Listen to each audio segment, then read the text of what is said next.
A new day is dawning. Slow. Kisses on the head of an angel. Sins of the father, don't neglect about the king you. Faithful to the end. Bullets with your names drew. Cock back, aim, shoot. Bang. I don't particularly enjoy violence.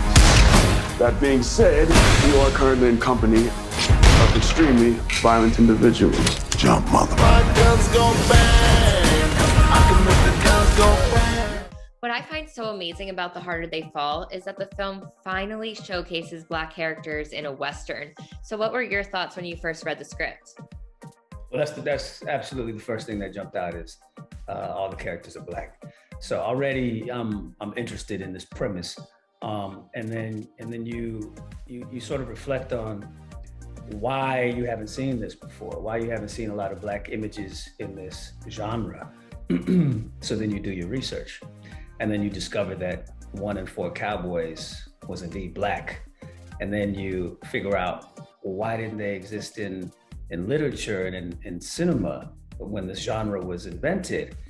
And then you learn about the incredible things that some of the Black cowboys did and how their stories were stolen and turned into white characters in literature and in film. And that's the beginning of our Western genre. So we've been erased. That is not okay. My next question was going to be, why do you think it's been so scarce? But I guess that answers that question. That's absolutely not okay. So that stands the test of time about what is so amazing about this film. And like you said, it was a history lesson. So how much research did you dig into your character before you started filming? So I tried to get a hold of everything that I could that concerned my character. Read his autobiography and watched what I could. There's not a lot. He was the first Black rodeo movie star, cowboy movie star. But the film that he starred in doesn't exist anymore, so I couldn't watch that film in its entirety. But in my reading, I began to assemble the real life aspects of who Bill Pickett was, and then merge them with this fictional character that's in this movie, because this movie's about 2 rival outlaw gangs. So the characters are based on real life historical figures, but they've been repurposed for this fictional tale. So there's a merging that every actor had to do with their parts, and that was what I call the fun detective work, was uncovering the clues of who the real life person was, and then sort of creating a new version of them. What's the favorite part that you kind of invented and added to the real person? I would say just the backstory, because the character in the film doesn't have a backstory, other than the bond and the relationship between him and the gang. But it was filling myself up with where he was born, how he came into contact with the other members of the gang, why they're here in this time and place together, and where his loyalty lies, because he ultimately puts his life on the line to serve the people that he loves. And why would he do that? What about him operates that way? He's selfless, and that's another attractive aspect of this character I thought was beautiful, was his loyalty. It sounds like you had to do a lot of collaboration, because as you're creating this backstory for your character, there's other actors who are doing the same thing. So what was that process like? It's always an individual thing. I mean, sometimes, you get together and you might have a couple conversations about just the space. And then, like RJ and I, we came up with, and with Jonathan as well, we came up with specifically, why are we together? And then you run off and then you sort of personalize that, internalize it, and then you show up and you do your own work based on the scene that day. So it's a mix of personal work and scene partner work that extends the set.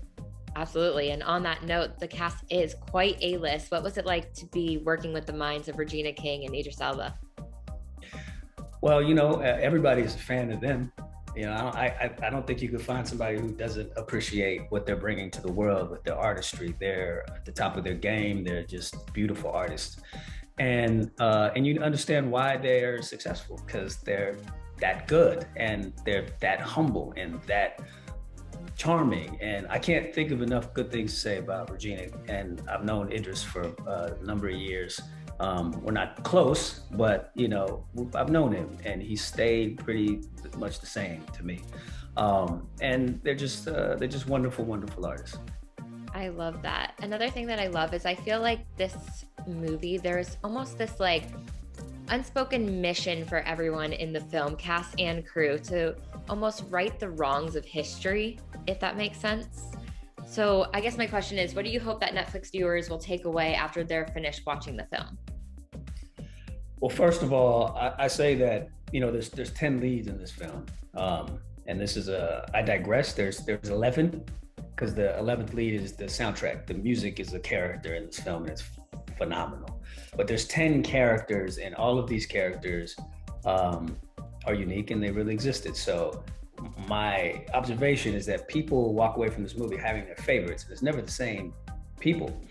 So my hope is that when you have your favorite, you get curious about who they were in real life, and then you go to YouTube, to Wikipedia, to the library, wherever, and you start to, you know, do your own homework and start to figure out, you know, all of the wonderful characters, historical figures that contributed to the taming of the West. Absolutely. Well, thank you so much for your time today. I really, really appreciate it. And the film is so good. I really enjoyed it. I'm glad you did it. It adds so much to the Western genre, and it's something that we need more of. I agree wholeheartedly. Amazing. Well, thank you so much for your time today. I really appreciate it. Have a good one. Yeah, have a good weekend. Really?